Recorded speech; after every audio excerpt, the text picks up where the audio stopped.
Hello and welcome back to another video. If you've been following me for a while, you probably already know that I swapped over to Sony about 9 months ago now. And up until that point, I was using the Canon M50 and I was using the Canon L glass, which obviously being L series glass was an investment into the system for both my photography and kind of YouTube vlog setup and my kind of professional Blackmagic setup as well. And it was all kind of fine using those lenses adapted for the M mount until I swapped over to Sony. Now everything's kind of not so good. Now in theory, you know, you've got a different mount on the M50 to the lens and you've got a different mount on the Sony to the lens. These Canon L series lenses have the standard EF mount. Canon EOS M has the M series mount, Sony has the E mount. So you'd think that an adapter would work just as well for a Canon camera and a Sony camera, because all you're doing is interchanging information about focusing and how to drive the focus motors. Well, turns out that's all good in theory, but actually in practice, we're not looking so hot. Now there are plenty of different lens adapters out there, and for the most part, I've just been using the Viltrox ones because I used the Viltrox one on my M50 and it was perfect. I put the Viltrox one on my A7C and it's not quite as perfect. So you'd think the two things would work, especially as the M50 one has a piece of glass in it. The Blackmagic one has a piece of glass in it as well, but they both communicate relatively well. So you'd think that the slightly more inexpensive version would still work even on a Sony camera, but apparently that's not the case. So let's take a step back. Why would I use Canon lenses? Well, Canon EF lenses have been around for a very long time, especially the L series. It's quite a wide range of lenses. There are a plethora of different, primes and zooms available for different budgets with different kind of apertures, different features like image stabilization, etc., etc. So there's a massive choice, larger choice than any other lens mount system on the market. This gives me, as someone who uses EF glass, the greatest option when it comes to choosing lenses for any given task. Similarly, if, like me, you have two cameras, or in this case 3 cameras, because I use the M50 still for streaming, it's up there at the moment. If you have 2 or 3 cameras that all use the same lens system, you don't have to worry about buying 2 or 3 different lenses for a similar purpose. So this was the thinking for me behind still using EF lenses and going, right, well, I'm going to invest in this system, I'm going to stay with this system, and this is a system that is going to serve me probably for the next 20 years. Also, I thought, okay, so now you understand why I've been using these lenses, let me explain my problem. But first, if you'd consider subscribing, that would greatly help the channel. Go on, just down there, subscribe. Anyway, I've been using the 24-70 f4 and the 70-200 f2.8 for the last 2 years with the Canon M50 adapted perfectly, no problems whatsoever. They've worked on my Blackmagic for both like YouTube stuff and professional gigs, and they've been perfect. The lenses up until that point are great. And then I swapped over to the A7C, and now all of a sudden things don't work quite as well as they used to. So a little story about the A7C. When I bought it, I also bought 3 adapters. I'm pretty sure it was a Viltrox one, a newer one, and doesn't matter. Only the Viltrox one stayed because the other 2 just didn't work at all. I'm pretty sure the newer one was such a tight fit that I didn't feel comfortable putting it on, and when I did get it on, it just didn't work anyway. The other one that I can't remember the name of, that just didn't work at all. And then the Viltrox one, the one that I'm not using right now, that I've been using for most of my vlog stuff for the last 9 months. In fact, I have it. Let me grab it. Oh, right. So the Viltrox one, like I said, this is the one that I've been using. It's this one on my 10mm. This one, it was fine. Kind of fine.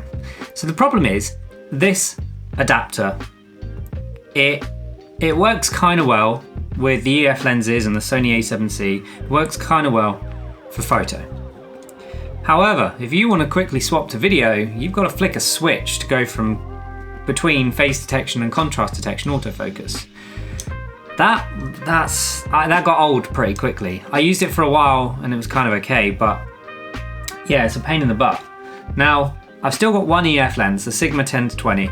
This lens is pretty much always either in my bag attached to this for manual focus, because obviously it's a 10mm at f3.5 for vlogging, crop mode on, you're fine. You can manual focus this and you very rarely have to change focus. Or it's on my Blackmagic, because the 10-20 on the Blackmagic is an incredible lens. I would actually recommend, if you have a Blackmagic, to get one of these. I might do a follow-up, because when I first bought this, I did unbox it onto the Blackmagic in a video. I'll link that up here. But yeah, like, this lens is great. I'm a really big fan of this. The alternative is to get the 10-18 Canon EFS lens. It's basically the same thing. It's just, this is 10-20, that's 10-18. Anyway, I'm digressing. So yeah, that mount is, that's the same adapter, right? The same adapter, EF, lens, E-mount, camera. That's what I've been using. 24-70, 70-200. It's been a thing. It's been a whole thing. I've had autofocus issues. I've had iris control issues. All things that, as a photographer slash videographer, is extremely detrimental to your workflow. It's honestly such a pain in the butt when you need to be quick. Like, if you've watched any of my vlogs, you know I film us, I film the dogs, I film things that are happening. You know, the nature of vlogging is that you need to be ready to kind of like capture things as they happen. And I wasn't able to do that with this adapter and the lens setup that I had going on. So anyway, this was about 3 months into my journey. Fast forward 6 months, nothing's really got any better. You know, we're 9 months down the line after having the Sony A7C, and I've not really been able to take advantage of using it to its fullest capabilities. So this all kind of came to a head, really, I guess you could say, when I was out with Jake, who you've seen on many vlogs, and there's another vlog with Jake coming soon. And it came to a head when he came here to Milton Keynes, and we went around the local kind of areas, woodland, nature reserves, whatever, and we were shooting, and I was noticing some issues, right? Some pretty big issues. And long story short, I tried every lens we had between us on the A7C. So the Tamron 28-75, which is the lens I'm using right now and is my main lens. Jake's got one. Reason I got it, I tried it and I was like, wow, that is so much quicker than anything I've had adapted. So I was immediately like, I've got to buy one of those. And then my 70-200 was just playing up massively. I have no idea why, but it was just, well, I say I have no idea why. I now know why, but then I had no idea why. So we were like testing everything. We're like, what's the problem? Is it an adapter problem? Turns out it was an adapter problem. It's not the camera, it's not the lens, it's an adapter problem. If you put the Sigma MC11 on the A7C with a 24-70 on it, it works so much better than the Viltrox. But I didn't want to buy an MC11 because then I'm only like slightly circumventing the issue. I'm not actually solving the problem, which is I'm using adapted glass, right? So we tested all these lenses and I was like, right, that's it. I'm just gonna fix the whole problem and stop using EF lenses. This is a pretty big decision.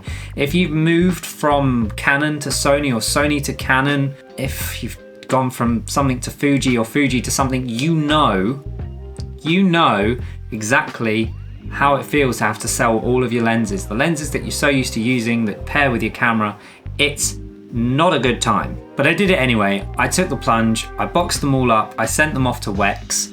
Shout out to Wex and their trade-in process. It's very good. Their inspections were great. Turns out that 70-200 was faulty, and unfortunately I had to pay some money to get that repaired before they took it in, so I took a bit of a hit when it came to trading that lens in. I still got some money for it, but it wasn't enough for me to fully replace the lenses that I wanted, which is a bit of a shame. But yeah, so I traded them in and I bought the 28-75. I was basically starting again. So I only have the 28-75. I also have the Sony 85mm, which I am doing a video on. It's just taking a while. And I'm doing another video on kind of like what lens you should buy, because everyone asks this question and there are so many different answers and I kind of want to go through them in a video. So I'm making a video on that. Make sure you subscribe to be up to date on when that video comes out. Probably quite soon, in the middle of writing it. But yeah, so 28-75, 85mm, 10-20 sometimes. Those are my main lenses at this precise time. And I've got to say, swapping to native lenses has been a dream. Everything is so much quicker. Like, these lenses are quieter for autofocus than my Canon lenses ever were. So when I've got a mic on top of the camera, it's just how I prefer to run it. Nice minimal setup, no external stuff going on, although lav hopefully in the future. With this setup, having a very silent lens is pretty damn important, and this is very silent. The Sony 85mm is extremely silent, and I'm just happy to have lenses that autofocus, that track with phase detection. I don't have to flick a switch when I swap to video mode. I can rely on these lenses, and it's the first time in 9 months, and oh my goodness, I never realized how important something like that reliability actually is as a creator, as a creative person. But yeah, so that's kind of a bit of a follow-up to the video that I did for this ef-nex 4 video probably 8 months ago, 7 or 8 months ago now. Maybe you've had a different experience to me. Maybe your one just works a bit better. Maybe this isn't rated for the A7C. I'm pretty sure there's actually a version 5 out of this adapter now, but I'm not willing to try it. You know, I've sold my Canon lenses. If you have experienced stuff with this lens, please feel free to drop any words of wisdom in the comments below, because if somebody else stumbles upon this video and doesn't want to sell all their lenses and do what I did, you might be helping someone out. So please leave a comment below. Don't forget to like, subscribe, and light the bell to stay up to date for whenever I release a new video. But that is it. Until the next one, see ya.